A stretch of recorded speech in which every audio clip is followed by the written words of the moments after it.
Hello everyone, this is Burgerkrieg with your emergency narrators X Syracuse and Technostar BTD5, and we are pleased to welcome you to the 77th installment of the r/save Battle Royale. There was a lot of, complications in what I, sir, would call hair pullers from TPang regarding this part, but alas, it's finally out.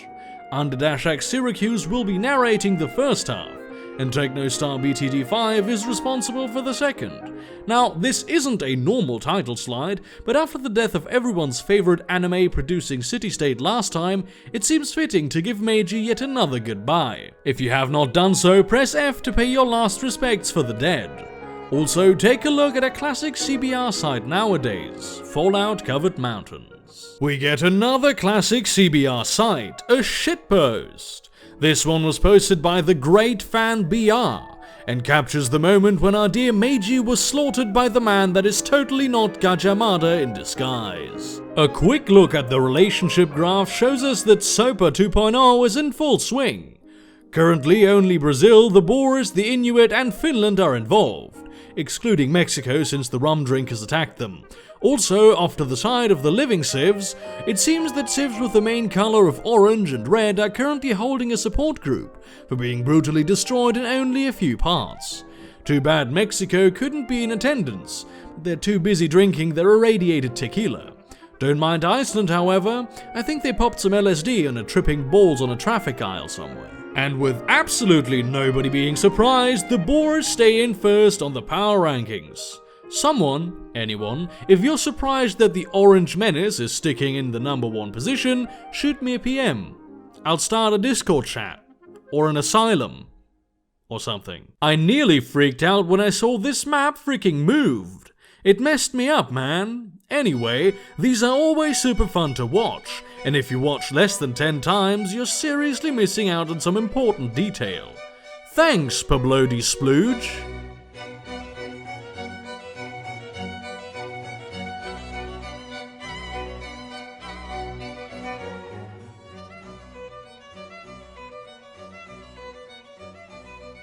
I was waiting for this map to move too, but it didn't.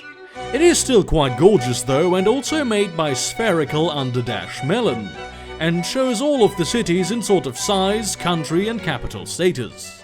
The sheer amount of massive Boer cities are unrivaled throughout the entire globe, with only the Inuit city of San Antonio currently even close to the metropoli of Bloemfontein, Kroonstad and Banza Congo. This picture of former Yakut lands shows how much of a dire position they are in. Mongolia, Korea and the Inuit are closing in on their last few units, and with only a handful of melee units inside, you may just need to prime your F keys. Let's play a game. Who has more land units in this screenshot? The Blackfoot or the Inuit? Spoiler alert, it's the Blackfoot. In terms of navy, however, it's obvious that the White Walkers trump the Blackfoot, but I don't see many melee ships either. I know the Inuit have monster production, but it's funny seeing a top 3 power with barely enough units to count on your fingers. If you have a drink nearby, especially an alcoholic one, be sure to raise it to the fact that everyone's 2 favorite alcohol-consuming nations, rum-drinking Bucaneristan and tequila-addict Mexico, have made peace. I think Benito Juarez and Captain Morgan just needed a drinking buddy. However, Crowfoot may have a vendetta against tequila, as paratroopers keep flowing into Mexico's borders. Mexico just can't catch a break, it seems. I'll start taking bets on where the first Blackfoot nuke will be dropped. Zooming in, it seems that Fallout is everywhere. Despite the high possibility that most of this Fallout is old, if the small village of Ahapitape was just nuked, I would not be surprised at all. The lack of nearly dead Blackfoot units suggests that this city has either been previously bombed from another war or just nuked by Crowfoot's planes.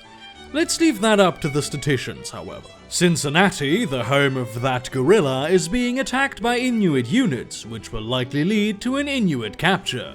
However, it seems that the White Walkers are focusing their efforts on the former megacity of Petit Goave, the Buccaneers' other American foothold. Also, take a moment to enjoy the fact that there is a near-perfect circle of cities surrounding San Antonio. Simply gorgeous. Boer units are still attempting to recapture buccaneer African cities, but with little success. Although part of the problem may be the sheer number of melee units being brought in, which their numbers are minimal, which I'm only going to personally chalk up on Morgan's God tier AI. Speaking of God, Captain Morgan is playing God with the inhabitants of the Brazilian city of Belém. When the fireball exploded over it, the citizens certainly did meet their maker. Also, during the destruction of Belém, the Bucks gave Brazil the first of probably many fallout mountains, giving the citizens of Rio de Janeiro, Duque de Caxias and Maceió their very own massive nightlight. Also, I'd like to point out that many of the cities in this slide, with the exceptions of Rio and Curitiba, all have very small populations. However, I am starting to see Future World's improvements going up, so that is very good news for Pedro. The invasion has begun! Brazil is flinging all their paratroopers into Buccaneer Colombiar, forcing the pirates to spend all their rum money on buying a unit in each city every single turn, now with 100% more railgun armor. I will also now begin taking bets on how many cities Pedro takes before he inevitably makes peace. Cusco is down to what can only be described as the unlucky survivors after being generously given an atom bomb by Henry Morgan. I think Tiwanaku has also received one, and Vitkos and Vilcabamba could also become victims. Also, look at that submarine T-Pang's highlighting. Yes, that is not a bug sub, it's Chile. Great disguise, Bernardo. This is a great view of South America.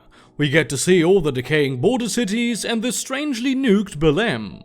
Also, look at all those Aussie planes in Tulum. Maybe they're planning something. Hello, welcome to Nuclear Hellfire. Get your tequila and get the hell out before you get blown to smithereens. This basically describes Mexico right now, except for the miraculously still intact city of Los Angeles. At least they now have one less nuke-happy civ to worry about. Here we have a view of former Ethiopia. Honestly, I miss the superpower that was sadly located on the wrong continent. They had a nice, soothing color scheme. Vietnam and the Boers are currently at peace, and none of the other civs pictured are in any relevant wars. So, moving on, I guess. In this shot of Korea, we see that their terrifying advanced carpet of death and destruction has been severely trimmed down in size, and that Mongolia's slightly less impressive one isn't doing anything. So why don't we just acknowledge that Tiflis and Tbilisi both exist independently? Then it says something about names here, but I have no idea what the fuck is going on right now. Apparently, the slimming of massive, terrifying, and advanced carpets is contagious. Both Siberia and Korea have the virus, and I'm worried that it may spread to other powerful civs. Although, personally, I wouldn't really mind if Gustavus Adolphus was the next to fall ill. Mao's alive, but it may not be for long, as Siberia and Vietnam are currently at war. It seems that Bumda has just flipped or caught a nuke in the face, but I don't see any fallout. Meanwhile, one of Finland's exclaves sits there, relatively unguarded with only 3 XCOM stationed in the vicinity. Please press F one last time for Afghanistan, as they were really fun to watch these last parts. Somehow they managed to drop into a few Middle Eastern cities and capture them during their war with Siberia. In the midst of the tiny former Persian cities, a lone Siberian hover tank is surrounded by Vietnamese drones. I don't see a good way out for that little guy. Also, 2 cities called Samarkand exist, which also annoys the hell out of me. Someone call the police, we've got a life hacker on our hands. Jandamarra, totally not Cajamada, has somehow managed to sneak 4 cities larger than any Mexican city down on Antarctica. Ladies and gentlemen, deity bonuses. It's that time again, folks. We get to view Australia's Pacific unmovable carpet. The old thing is actually looking pretty outdated, but I don't judge Park's incompetence of upgrading his units too harshly. Actually, I do. That is exactly what I do. I am judging very harshly. Our spy Ishtar takes a retreat from the spy game by venturing to the former Chilean capital of Santiago de Chile. Although this vacation isn't all play, the good man has also informed us that Brazil is severely lacking in the unit department. Looking into Ishtar's vacation spot of choice, we see that Santiago is slowly recovering from the Brazilian takeover, and that the Temple of Artemis still stands strong. In other news, we see that Brazil is building military units, which is always good to see at this point in the game. Usually by now superpowers are designating all their cities to gold and science. We also get a look inside the city of Kashlik. The Siberian capital currently is one of the game's smaller original capitals, sitting only at a respectable 23 population, although I bet some appreciate the lack of claustrophobia inside this city. Kashlik is also where the agent Semiramis is currently posted. My Finnish friends, join the paratrooper ranks. Finland is officially nuclear hellfire free and making a startling recovery. I am now notorious BIG.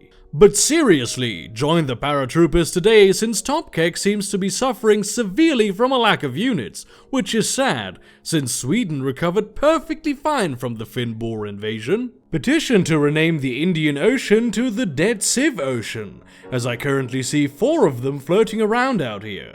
Burma, the Ashanti, Morocco, and Hawaii all gathered in one place. Nice, wait, Hawaii is alive, isn't it? And poof, just like that, the Bucks have been expelled from Europe, with the exception of Iberia. Sorry, CBR Discord, with the capture of Funchal, we lose the possibility of an immediate Portugal revival. Bummer.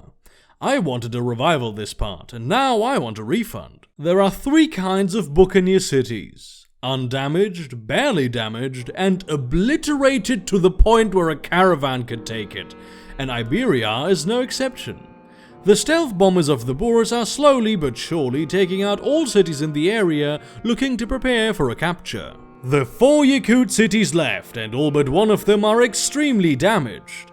Also, I only count 1 melee unit owned by Yakutia, aka 1 city flip. I would not be surprised if we had to prime our F-keys, folks. Also, a CS in the city of Beriozovo is not out of the question either. With some of the final traces of the Moroccan civilization being destroyed, the Boers still struggle with sending hover tanks to capture cities. Also, let's take a moment to think about the number of civs currently attempting to settle this area in Western Africa. Like Tibet. Here we see the fallout-covered Sahara and the now Finnish islands of Sicily, Corsica, Malta, and Sardinia, alongside a ravished Iberian peninsula. And this is a great slide to be the end of my narration, a lone Inuit settler making his way downtown, walking fast, passing irradiated faces as he's homebound. Alright folks, this is the end of the line for me, X Syracuse out. We begin the second half of our installment, courtesy of TechnoStar BTD5, with another shot of the Brazilian front of SOPA 2.0. Oh my god, I've said this sentence so many fucking times! Something largest Buccaneer land army ever fucking boom boom their shit. It's just, I don't know, I'm mad. The Blackfoot have captured Oglala, pushing their paratroopers even further into Mexican territory. Even though Henry Morgan has dropped out of the war, the Blackfoot have shown to be an indomitable force in the irradiated wasteland of Mexico, perhaps hardened by the various genetically modified organisms that have drifted into their lands from Inuit facilities. This shot of Finland proves that nearly every fallout tile has been cleared, perhaps delayed through Kekkonen's iconic open borders agreements. In a show of revanchism, Tampere is now at 20 population. Maybe Finland might actually have a science output again soon, who knows? Espoo's outermost territory is now an autonomous region designated for Ethiopian refugees. Haile Selassie's loyal soldiers plot on how to use the uranium they're stationed on to overthrow the Boers and re-establish the motherland. Unfortunately, even though Ethiopia is still technically at war with the Boers, a civilization that is this long dead has never shown enough military power to reclaim their territory. A victorious Kimberley fleet heads home after the defeat of what they consider to be the most dangerous plague on the land, anime, which, by the way, I agree with 100%. In a twist of irony, it is revealed that young Kimberley entrepreneurs have revived the practice, but with an original twist highlighted in one of the submarine's numerous shitposts. Offshore, the Hawaiians have managed to build a fighter, indicating that they have managed to acquire oil, Perhaps a graphical glitch obscures a source nearby, but it is most likely the result of cunning trade. Australia appears to have modernized the Wobbegong Armada, seamlessly merging the fleet composition of old with the trendy fashion of building planeless carriers. Perhaps the only concerning thing is that Australia has not annexed many of the cities for military production. In addition, while it is not a concern for most individuals here, the fact that several hover tanks in this screenshot are embarked rather than hovering irritates me. From my experience with that mod, this is most likely because their veteran units upgraded from anti-tank guns, which would cause them to keep their embarkation promotion. We now observe the Boer core. What is most impressive is that every single city on this slide has 20 or more population, and Kronstadt is sitting at a comfortable 50 citizens. What was once an invincible carpet of doom is now a shell of its former self, but it will be rebuilt as soon as the Reich takes just a small nap. Like most modern navies, the Boers have adopted the strategy of ramming carriers into other carriers. Sibir has formulated the most effective way to deal with the Vietnamese invasion, which is obviously to force the Ashanti pikemen back into its lake. Mao's knights try to remember the days when their empire was as large as this one, but they can't, because those days never happened. From what was just recently a front line, we learned that Korea agrees with Sibir. The Ashanti pikemen must never be allowed to roam the cylinder. The forces of anime continue to march northwards to destroy the one who dared harm their precious source of culture. They seem to be in denial that Japan is now dead for good. Cienfuegos, Braga, and Ciudad del Carmen are all in the black as we take another look at the oldest part of SOPA 2.0. Boer hover tanks continue to assault many nearby cities. It seems as though some part of Skynet's fundamental code is preventing the deployment of melee units, which we saw in abundance near the core just a few slides ago. At the rate the Boer cities are going, Keko troopers might manage to take Iberiar before any of these cities raises an orange flag. As TPangolin removes the user interface, we are shown the true nature of the front lines. Not icons with health bars, but burning suburbs, irradiated plains, and the pure terror in the minds of the buccaneer civilians inside these cities. Naturally, we're all delighted to be shown this entertaining side of the CBR. Brazil makes another surge forwards, capturing Corihuayrachina, a name that I hope I don't have to pronounce again, Ollantaytambo, and Curaçao. The buccaneers retaliate by sending a great merchant to the front lines. That is very strategically sound, ain't it? That is really, I mean, woohoo! Oh god. The buccaneers take their turn, partially damaging or destroying several Brazilian units. While I wish I could announce another city flip, it appears that Henry Morgan is having a difficult time defeating a wave of Pedro's troops pouring through Colombia. Fortunately, the buccaneers have one front where they aren't sustaining heavy losses. The Inuit have only sent a token force of XCOM and biodrones to attack the buccaneer core. While a Kunik is attempting to take Cincinnati, it is the only city he has damaged so far. Turning back to Mexico, Crowfoot is laying siege to Huapecute and has units outside the besieged city of Monterrey. It is looking increasingly likely that Crowfoot might actually eliminate his eternal rival, Benito Juarez. As we zoom out, Mexico gets the honorless designation of being small enough to fit into one slide. Everyone not directly involved with the government has been evacuated from Ciudad Juarez. In Austin, bombers periodically fly out to disrupt advancing Blackfoot paratroopers. Unlike Mexico, the Kimberley at least possess holdings outside this shot. The victorious Jandamarra celebrates in his most iconic fashion, by taking a nap. Vietnam is suffering from no melee syndrome again. I count exactly one melee unit, a power armor infantry almost obscured near Sri Unspellable. Finnish Greece celebrates, as olives are not banned. By this point, the buccaneers have lost all of their holdings in Italy, but no captures in Iberiar have been recorded. In other news, the Viking Mediterranean League also celebrates the continuation of the olive, having invested 2 votes into defeating the proposal. Well, this is a sight for sore eyes. 3 Vietnamese melee units in the same slide. While their preference towards ranged units will be a serious hindrance, if the Trunk sisters can keep at least this ratio of melee units, they should be able to capture cities with relative ease again. The world chants die, die, die, die in an alternating fashion, proclaiming that the ban on dice shall remain in effect. Flag trading and e-commerce servers recovers quickly, as fears that stockpiles of flags may become useless are alleviated. Speaking of no melee syndrome, Afghanistan remains firmly in Siberian hands, as Vietnam has yet to send in anything other than UAVs. Pedro, confident in his newfound skills, has begun to plan ahead. Anticipating the hasty defeat of the Buccaneers, Brazilian generals make plans to continue their conquest in the irradiated wasteland of Mexico. That is, if they can get there before the Blackfoot, who are quite close to taking Monterrey. Tomtor has fallen. I repeat, Tomtor has fallen. Is heard across many Yakutian radios as Mongolian troops storm the temporary capital. Even as they retreat to Amga, plans are made to move again as a giant death robot bears down upon the bombed-out husk of the city. But wait, what's that in the corner? Seong has declared war on Jandamarra. More importantly, Osaka is immediately liberated. Koreans rejoice as animes are renewed for another season. The bulk of the Korean Navy bears down at the stunned Kimberley Navy, which has been so sure that Korea was unwilling to defend their favorite city-state more than once.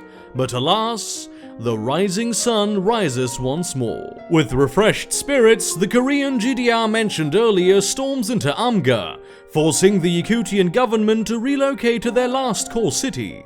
This one too is in mortal peril, besieged by both Inuit and Korean forces. A Hawaiian engineer and a general study the layout of a burnt-out citadel, planning to construct one themselves if they ever find the land to actually build it on.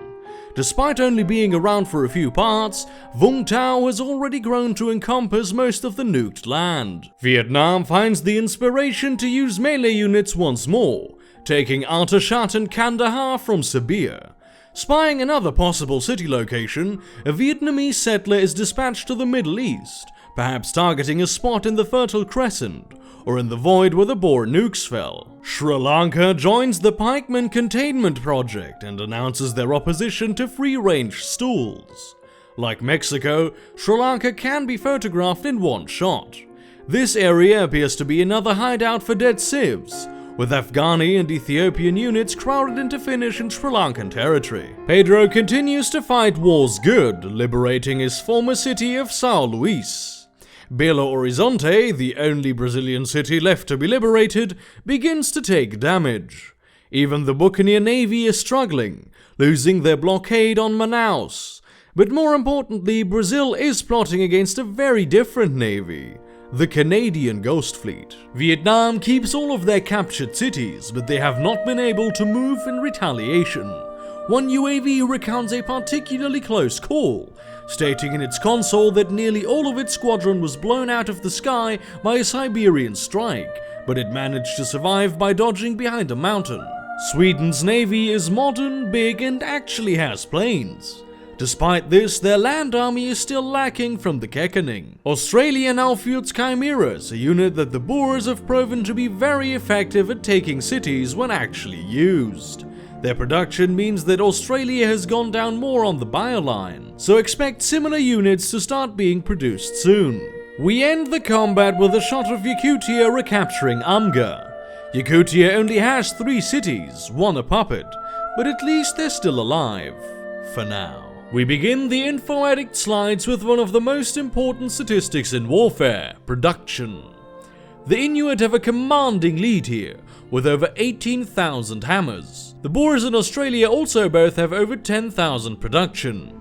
Also important is that Brazil has surpassed the industrial output of the Buccaneers, meaning it will be even harder for Morgan to survive the upcoming parts. The Inuit are now on 109 cities, a number boosted by their recent conquests on the Chukchi Peninsula.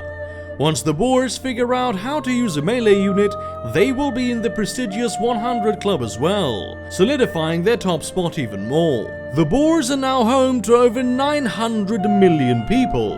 While this number has fluctuated wildly since the OCP, it could easily crack 1 billion as soon as their high population cities are no longer threatened. In addition, Finland is now in the top 12 again. Like I mentioned earlier, their science might stop stagnating soon. Rather than viewing the top ranks like usual, we instead view the civs with the weakest militaries. For any pirate, the fact that the buccaneers are on this part of the list should be a cause for alarm. We now see a list of city-states and rump states. This list has called to my attention the fact that Amga has flipped back to Korea in the background, putting Yakutia in an even more danger of falling next part. Mexico is also mysteriously down a city, which the minimap reveals to be Monterrey, captured by a Blackfoot strike force. To end this part, we get a list of the strongest militaries in the world, led by Australia. How many of those soldiers are useless embarked diggers we may never know. Also of note is how Brazil has twice as much manpower as the Buccaneers, which, when you do the calculations, works out to be 4 times as many units due to the exponential nature of this statistic. Make with that what predictions you will. Thank you for listening to this eventful installment of the r/civ Battle Royale. I'm Burgerkrieg, signing off.